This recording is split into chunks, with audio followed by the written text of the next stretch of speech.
একাধিক শিক্ষা প্রতিষ্ঠানের মধ্যে এই যে শিক্ষার্থীদের মুখোমুখি অবস্থান, আঘাত ও পাল্টা আঘাতের যে পরিস্থিতি, এটা আসলে আমাদের জায়গা থেকে কখনোই প্রত্যাশিত ছিল না। এই ঘটনাটি আসলে কখনো এতদূর আসার কথাই ছিল না।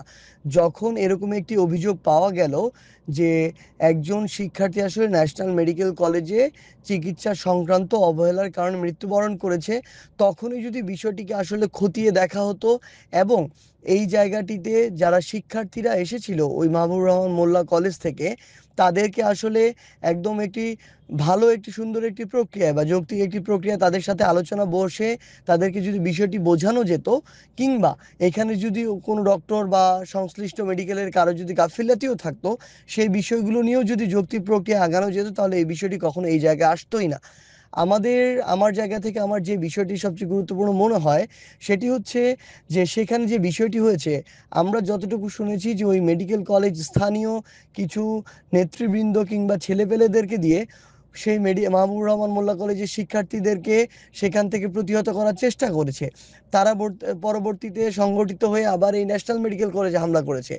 আবার এক্ষেত্রে ন্যাশনাল মেডিকেল কলেজের সাথে যে দুটি শিক্ষা প্রতিষ্ঠান রয়েছে, সরওয়ার্দী কলেজ এবং এখানে কাজী নজরুল ইসলাম কলেজ, সেই জায়গায় যে বিষয়টি হয়েছে যে মোল্লা কলেজের শিক্ষার্থীদের একটি অভিযোগ হচ্ছে তাদেরকে এখানে ব্যবহার করা হয়েছিল তাদেরকে প্রতিহত করার জন্য।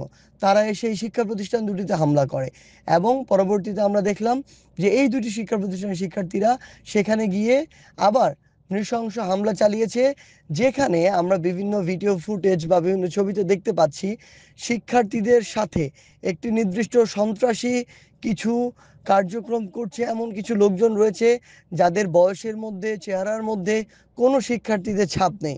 অর্থাৎ এই সুযোগটিকে কোনো একটি সন্ত্রাসী কিছু লোকজন তারা এই সুযোগটিকে কাজে লাগিয়েছে, লুফে নিয়েছে, এমন এবং এরকম একটি এত বড় একটি হতাহতের ঘটনা ঘটিয়েছে। এবং সর্বোপরি এই যে শিক্ষা প্রতিষ্ঠানের যে অবস্থাটি হয়েছে, এই অবস্থা কিন্তু কখনোই প্রত্যাশিত নয় যে শিক্ষার্থীরা কিংবা শিক্ষার্থীদেরকে ভর করে শিক্ষা প্রতিষ্ঠানে এভাবে নির্বিচারে এরকম করে হামলা করা হবে, বিভিন্ন জিনিসপত্র লুট করা হবে। এটা কিন্তু একজন শিক্ষার্থীর মানবিক যে মূল্যবোধ কিংবা শিক্ষার্থীর বৈশিষ্ট্য, তার মধ্যে দিয়ে কখনোই যায় না। এখানে আসলে অবশ্যই এই যে সামগ্রিক ঘটনাটি ঘটেছে, এখানে যেমন আইন শৃঙ্খলা রক্ষাকারী বাহিনীর একটি ব্যর্থতা রয়েছে, এখানে এই ঘটনাটি দ্রুততম সময়ে ব্যবস্থা নেওয়া কিংবা সিরিয়াসলি ঘটনাটি আগেই নিয়ে এটার বিরুদ্ধে ব্যবস্থা নেওয়া, এটির সামগ্রিক একটি শূন্যতা আমার মনে হচ্ছে আমি আমার জায়গা থেকে দেখেছি।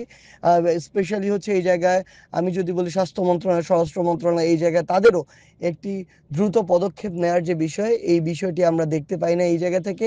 পাশাপাশি আমাদের জায়গা থেকে মনে হয়েছে যে শিক্ষার্থীদেরকে যে এভাবে ব্যবহার করা হতে পারে, সেই জায়গায় তাদেরকে আরো সচেতন হওয়া উচিত ছিল, কারণ তাদের উপরে ভর করে অনেকে অনেকের অসৎ উদ্দেশ্য এখানে হাসিল করে ফেললো। এবং সামগ্রিকভাবে আমার জায়গা থেকে যেটি মনে হয় যে আসলে আমাদের যে কোনো একটি ঘটনা দেখে যে ঘটনার বিরুদ্ধে ব্যবস্থা নেয়ার যে আমাদের একটি তড়িৎ গতিতে একটি কাজ করা, সেই বিষয়টি আমরা এখানে একটি শূন্যতা লক্ষ্য করেছি। এবং যে ঘটনাগুলো হয়েছে সেগুলো কখনোই কাঙ্ক্ষিত নয়, প্রত্যাশিত নয়।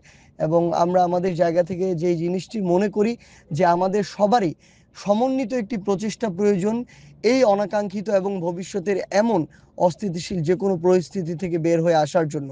কারণ চক্রান্ত আসলে থেমে নেই, এবং যারা সুযোগ সন্ধানী, যারা সন্ত্রাসী, তারা আসলে সুযোগটি খুঁজছে যে কখন কাদেরকে ব্যবহার করে দেশে একটি অস্থিতিশীল পরিবেশ তৈরি করা যায়। এবং আরেকটি জিনিস হচ্ছে গুরুত্বপূর্ণভাবে বলতে চাই, যেটি হচ্ছে প্রশাসন কিংবা আইন শৃঙ্খলা রক্ষাকারী বাহিনীর যে ভূমিকাটি এখানে পালন করা উচিত ছিল সেটি আমরা দেখতে পাইনি। আমরা দেখেছি দুইটি জায়গায়, ন্যাশনাল মেডিকেল কলেজের গতকালকের ঘটনা, আজকের মোল্লা কলেজের যে ঘটনা, এই দুইটি জায়গায় হয়তো এই জায়গাটিতে পুলিশ বা আইন শৃঙ্খলা রক্ষাকারী বাহিনী, সেনাবাহিনী, যারাই হোক না কেন, তারা হয়তো এই জিনিসটিকে যতটা গুরুত্বের সাথে দেখা দরকার ছিল, যে ব্যবস্থা নেওয়া দরকার ছিল পূর্বে, ঘটনাটি ঘটার পূর্বে, সেটি তারা নেয়নি। অনেকটা বাংলা সিনেমার মতো ঘটনা ঘটার পরে তাদের সরব উপস্থিতি এবং দৃশ্যমান অধিক সংখ্যায় একটি উপস্থিতি দেখা গিয়েছে। কিন্তু এই উপস্থিতি কিংবা এই সতর্কতা যদি ঘটনার পূর্বে হতো, তাহলে হয়তো ঘটনার এই যে একটি অপ্রত্যাশিত পরিস্থিতি, এই পরিস্থিতির সৃষ্টি নাও হতে পারতো।